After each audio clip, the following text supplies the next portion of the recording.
So we're on to day 3, and the third topic that I would give, advice I would give to my childhood self would be, don't let yourself be held back based on other people's opinions. Don't let other people's opinions stop you from doing the things you want to do. And this was actually the one that I've heard the most feedback from when I've asked this question to many, many people.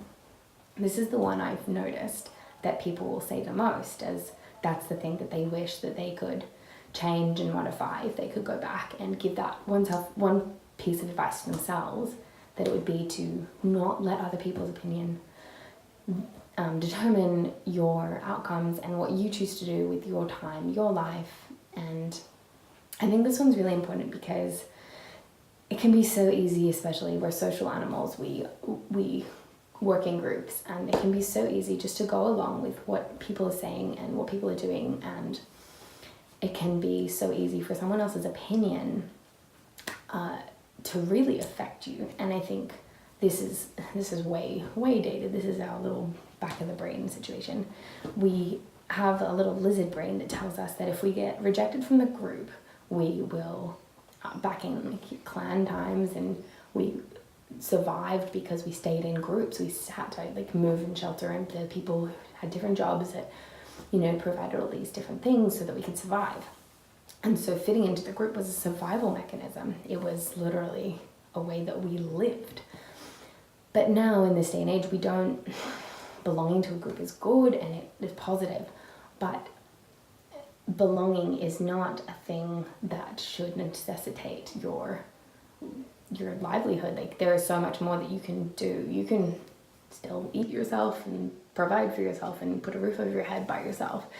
And so instead of seeking approval for others to feel this safety, I feel like there's such a great opportunity to be seeking out people, instead of seeking people out to let their opinions matter to you so that you don't feel like you're being left out. Instead, especially in this day and age, with this huge, vast community that we have on the internet, and everyone is available, and being able to connect in on your phone and just connect with your community, you can find your own people. And you may like going and doing volleyball on the weekends, and whereas in the past, if you weren't in a particularly sporty friend group and you're feeling like you're weird because you really like being active, or other way around, if you're not very active and you like doing more leisurely, slow, whatever that looks like, lifestyles, then you're going to fit in with a different group than the person who is super active and loves to move all the time. And I personally experienced that when I was living in Sydney. In fact, still kind of now. I'm a very, very active person. I love to move, and I was always like that. And I only ever really started to really feel like I belonged when I moved overseas, and I moved into a ski town, and everyone was skiing or boarding. And then when the summer rolled around, it was biking, canoeing, and hiking, and there was so much to do, and that was so me. It was just, I felt so, that was my place. And so if I was here and I was trying, longboarding, and there's quite a few people that longboard, but if I put myself in a completely different context where no one did that, people would be fairly judgmental and looking at you like, that's weird, you shouldn't be doing that. Other things can be like, if you are someone who's working a 9 to 5 and that's not the thing that calls to your heart, it's not something that excites you, and you want to start your own business, people are going to look at you funny because that's outside of their norm, that's outside of their normal. And unless you go and then you make friends with lots of entrepreneurs, and then that is the new normal. Going out and doing things that scare you and starting businesses and things like that is the new normal. And there is a huge distinction between facts and opinions, and I think it's so key, so essential, because there's a really good quote from Inside Out, and they're on the train, and there's like a box of things, it's labeled opinions, and there's another box that's labeled facts, and the train, something happens and they all get mixed in together, and the character's like, oh, that happens all the time, it's okay, people get those mixed up all the time. And it was it's such a funny thing that only adults really connect with, but it's so true. People mix up facts and opinions all the time. And when someone is rejecting of you or judging you for something, it's really easy to take that as fact. Like, oh, they think that about me, therefore it is fact. Their opinion is this, therefore that must be true. And of course, like there's something to be reflected on if someone's saying you're rude and someone's saying that, like giving you advice that, so I'm just hiding my room, that's we're here. If someone's saying that you're rude and, you know, not a nice person, and you're hearing it once, hearing it twice, hearing it 3 times, from very many different sources, then there's a high possibility that that might be fact. But if it's someone's opinion that you are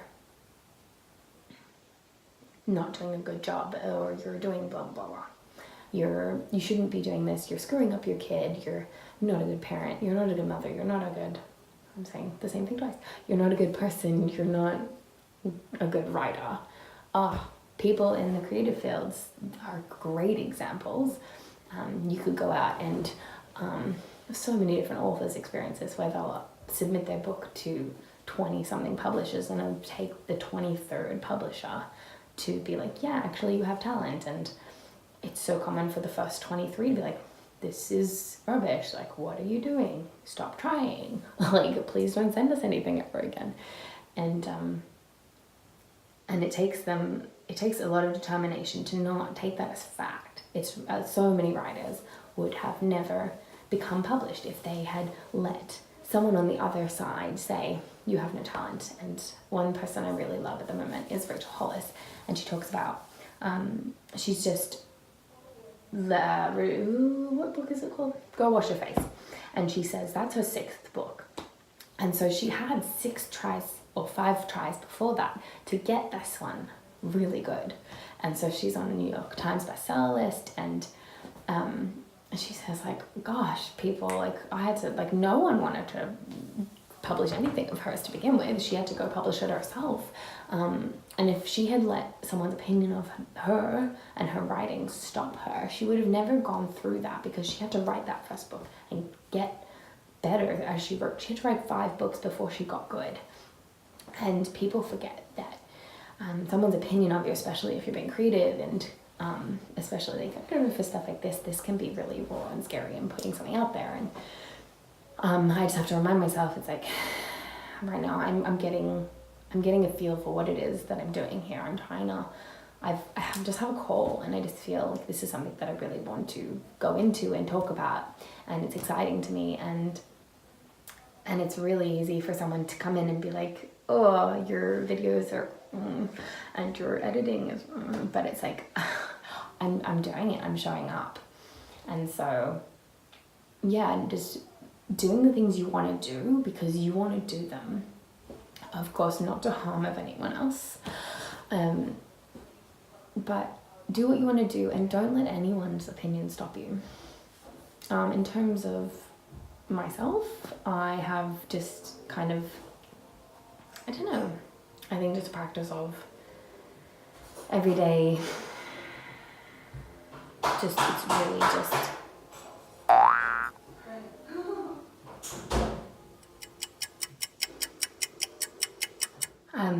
okay, so where was I? Basically talking about, okay, what do I do? I personally, gosh, I don't even know what I do. I think it's just a daily practice. It's just really every day showing up, and you just kind of hear the voice, you hear the call to do something, to fit the mold, to fit in, and to hear that and just acknowledge it and just be like, actually I'm gonna do it anyway, and just seeing the fear and doing it anyway, feeling the negative emotions and doing it anyway. And usually I find the things that, if I've ever in the past, like if I've seen, if there's been a situation where I've done something based on someone else's opinion of me, I will do the thing, but in the long term, I'm never going to be happy by doing that thing. There's this really good quote by Jim Carrey. I can't remember it right now, and it's going to kill me. he basically, it's in that documentary about that he did. It's about Jim and Andy. And he talks about you can live your entire life trying to pretend to be someone else, or you can go to your grave wondering who you would be, or you can be who you are and risk not being loved. And I think it's such a good quote. It's so good, and I'll put it in somewhere here because it's so good. It's so good, and it's so important. It's so true, because even if you are fulfilling someone else's expectations and their needs and their opinions, you will never really leave feeling good. Like, you might feel good in that moment or in that day or in that week, but long term, if you're not doing the things that make you happy, and if your own opinion of yourself is not of higher value, then you're never going to be truly happy. You can never really truly be happy living into someone else's expectations of you. You need to find your own expectations of yourself and find out what happiness means for you and what opinions that matter to you, what's your value system, and just really becoming strong and true with that internal compass of what you are and who you are. And every time someone's coming into your picture, into your bubble, being like, okay, what aligns here, what doesn't align here, and just really sticking true to you, basically. That would be my advice to little old me. In terms of kids, I don't know that I have any tips or tricks. Yeah, I think just reminding them that, especially in schools, it can be really hard to be different, and it can be easier just to fit in. And I think just reminding them that beyond school, beyond that small little environment, even though it's still the same thing basically when you go to school, you're all going to have all your different groups and it's just more spread out. But even with that, just find things that light you up, or just help them find the things that light them up and or get excited about, and encourage them to do those things, basically. Yeah, that's it. That's number 3, day 3 of advice. So I hope this was slightly less ums, but it might be more. I don't know. Alrighty. Have a good day. Bye. So Hannah, where are we? We're at the Magnum store. Oh my god, what are we about to do? Make our own Magnum. Oh my god! I am so excited. Like 10 out of 10 excited.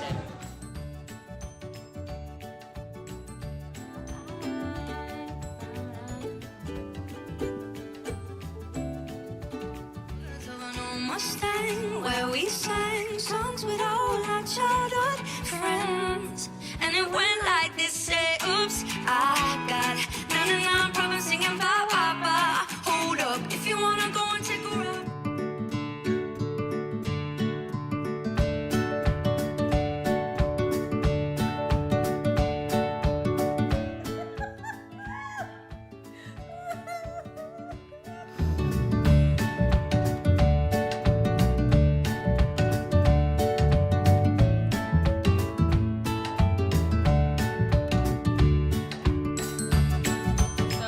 God, we made it to, where are we? The Statue of Liberty! Oh my god, and it's so tiny.